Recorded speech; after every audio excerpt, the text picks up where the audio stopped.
On Monday, December 23rd, 2019, soldiers at Camp Arifjan, Kuwait had a very special visitor.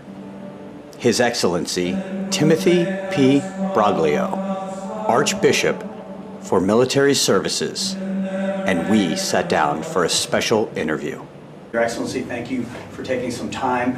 What is your role when it comes to the military as the bishop for the armed forces? Well, the Archdiocese for the Military Services, which was established in 1985, is charged with pastoral care of Catholics in the 5 branches of the military, at the service academies, and the Department of Veterans Affairs, and then for any U.S. Catholic who works for the federal government outside of the United States. So we calculate that we are responsible for about 1.8 million Catholics. 1.8 million Catholics around the world fall under your diocese. What percentage of the military are Catholics? Basically, it follows the percentage of the general population of the United States, so roughly 1/4. 1/4 of the military are Catholic, and that includes family members as well. Yes, exactly. So anywhere that a military person may attend a Catholic Mass, that falls under your diocese?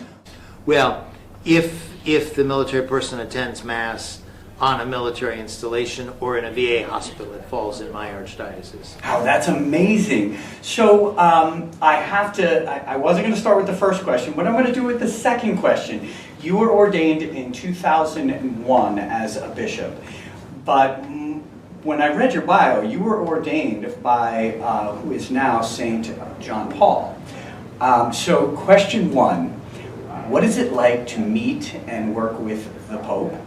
And then the follow-up to that is, what changed? Did anything change when he became a saint and you were ordained by him?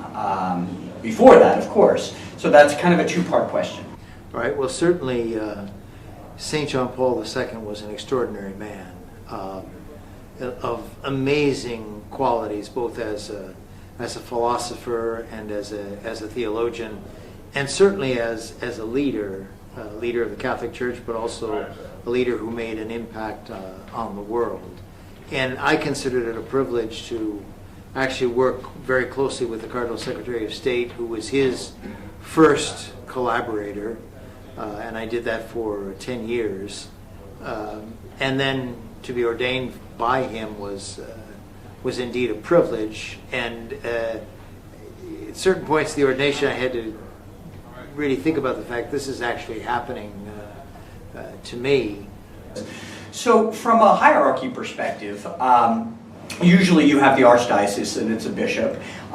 That bishop usually rolls up to a cardinal. So do you, is that correct? And in fact, if it is, do you also roll up to a cardinal?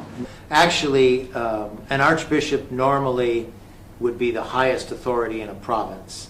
He may or may not be a cardinal. However, the Archdiocese for the Military Services, because it is not in any province, it's immediately subject to the Holy Father. So let me, for the viewers out there, let's just go a little bit slower on that one. Who is your boss? Francis. So the Pope is your boss? Yes. Wow. What is that like? Well, I mean, there are other intermediaries in the sense of the Congregation for Bishops, but it means that in any sort of situation, my point of reference would be the Pope. So when I get a performance evaluation from my boss, do you get a performance evaluation? We're not organized quite that same way. Had to ask the question. Okay, what is it like for you to be able to do Mass, to come out to these remote areas? Kuwait's not that remote, but you do travel quite a bit and you get out to these combat areas. What is it like for you to be able to serve Mass for soldiers? For me, it's probably the most moving part of my responsibilities, because it puts me right where my people are, and right where they're making a sacrifice, and so for me, it's really very touching to be able to do this. And every Christmas since I've been the Archbishop of the Military Services, I've come to some area where people are deployed, and I would say the majority of those times it's been in the Middle East. So it is it's very moving for me, and it reminds me of fundamentally what the Archdiocese is all about. It's about taking care of people, and particularly people who are far away from the normal parish community and normal parish life.